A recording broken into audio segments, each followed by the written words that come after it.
Qui va gagner le choc énorme entre Liverpool et le Real Madrid alors que Vinicius est blessé? Nos clubs français, Monaco contre Benfica et Lille à Bologne. On va parler des 9 matchs de Ligue des Champions. On commencera à 18h45 par l'Étoile Rouge de Belgrade contre Stuttgart.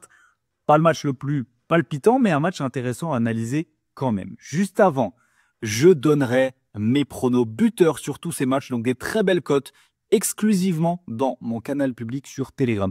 Pour le rejoindre, c'est très simple, vous cliquez sur le lien qui se trouve en description ou en commentaire épinglé, peu importe. Et je rajoute également que jusqu'au 27 novembre à minuit, vous pouvez participer à mon concours Instagram pour tenter de gagner 100 €. J'ai envie de vous faire plaisir, voilà, parce que à la dernière journée de Ligue des Champions, on avait passé une cote à 32. Ouais, 32, c'était vraiment du lourd. Et donc, vous avez la possibilité de participer à ce concours 100 €. Le lien, pareil, sera en description. Alors, l'Étoile Rouge de Belgrade, équipe imposante sur la scène nationale, 12 victoires consécutives en Superliga.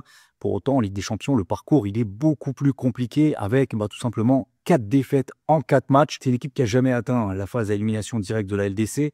Et là, en plus, ils ont concédé 16 buts, un record cette saison, notamment lors de la lourde défaite récente 5-2 contre le Barça. Donc rien qui inspire confiance du côté de l'Étoile Rouge. Pour Stuttgart, c'est leur retour en Champions League après 15 ans d'absence. Ils ont connu des résultats, alors j'hésite entre mitigés ou pas si mal. Une victoire, un nul, 2 défaites. Ils ont remporté leur seul match à l'extérieur 1-0 contre la Juventus au terme d'une prestation très aboutie. Je me souviens aussi de leur prestation contre le Real Madrid qui avait été très bonne. Voilà, ils sont actuellement en dehors du top 24, mais ils peuvent y prétendre honnêtement.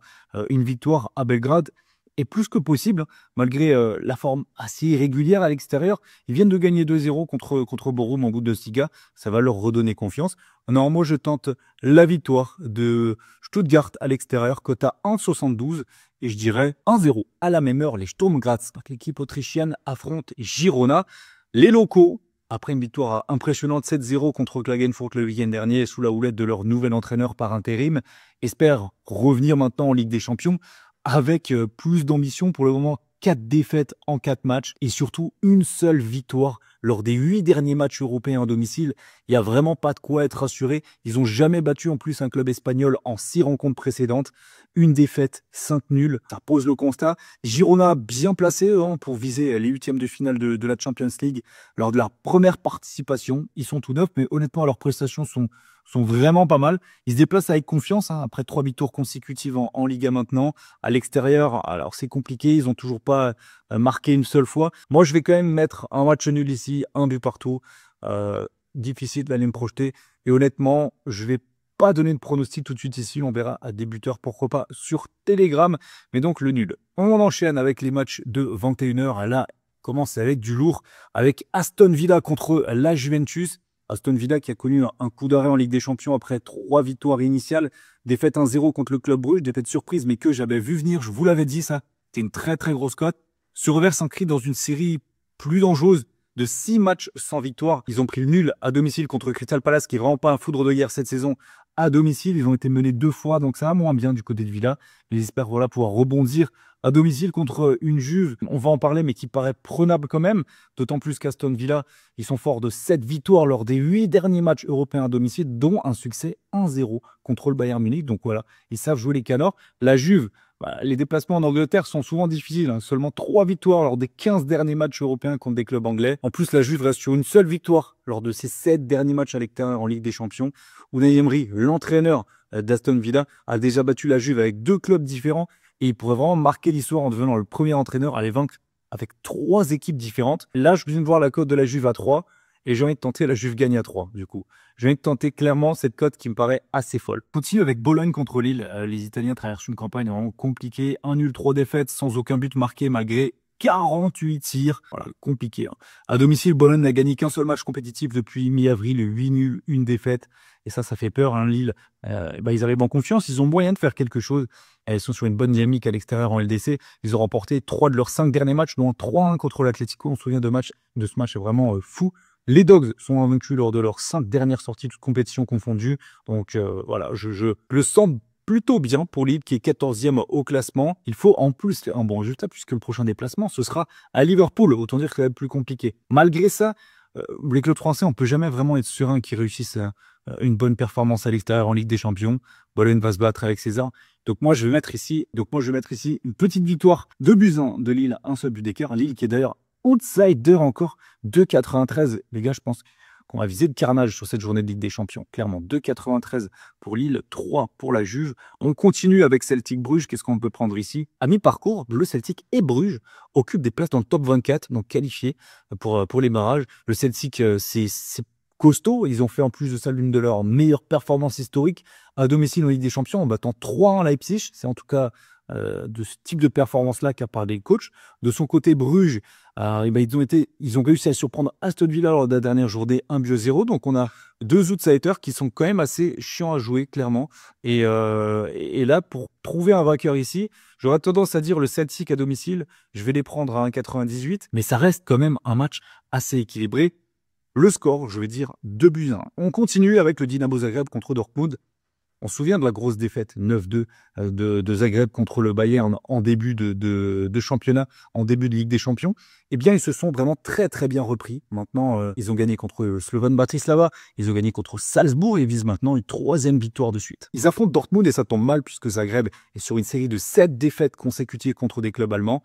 Le Borussia, il cherche à inverser la mauvaise série de 6 défaites consécutives à l'extérieur, dont la lourde défaite 5-2 contre le Real Madrid. Voilà, c'est vraiment une équipe qui perd à domicile et qui ne perd pas à l'extérieur. Donc, ouais, ça va être compliqué, je pense. En plus de ça, l'absence possible de Serhou Guirassy pourrait limiter leur puissance offensive. Ils préparent en plus un choc contre le Bayern le week-end prochain.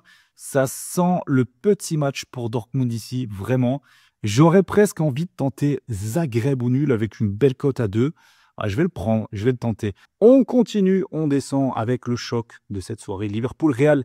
Liverpool est en grande forme, hein. Leader de Première League et de Champions League. Franchement, bravo. Le parcours en Ligue des Champions, il est parfait. 4 victoires, 4 matchs.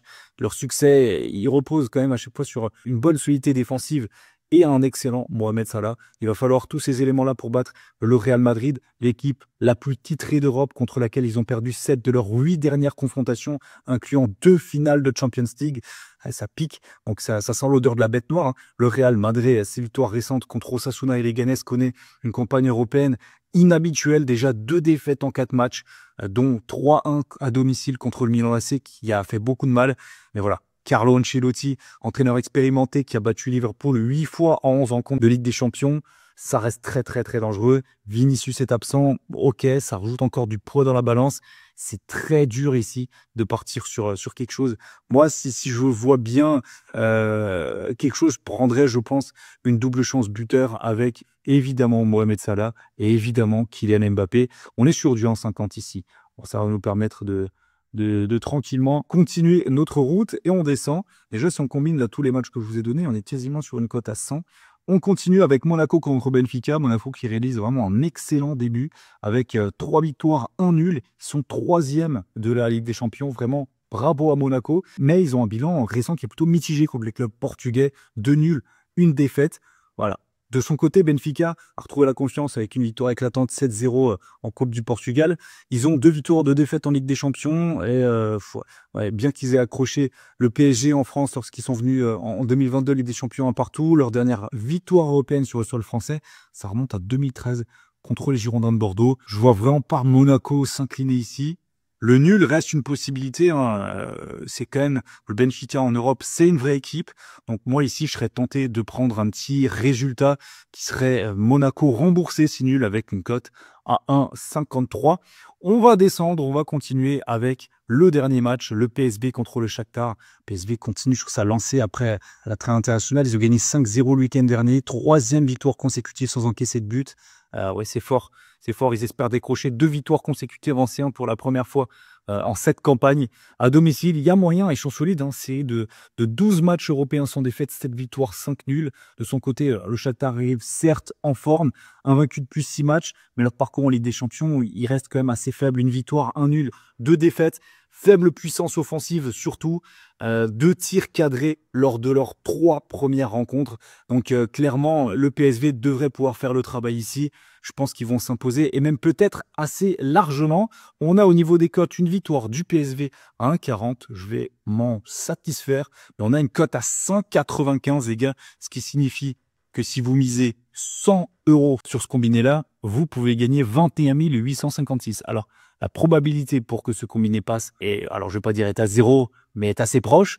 Mais par contre, s'il passe, faites une cote à 195,25. Voilà, mettez quelques centimes ou quelques euros si ça peut vous amuser. Et comme je vous l'ai dit, il y aura mes tickets buteurs qui seront disponibles directement sur Telegram. Le lien est en bio. Pensez le rejoindre dès maintenant. Merci à tous d'avoir visionné. Si vous êtes encore là dans la vidéo, n'oubliez pas de mettre un gros like, de vous abonner. Et nous, on se retrouve peut-être demain pour la Ligue Europa. Il y a des matchs intéressants. Bye bye.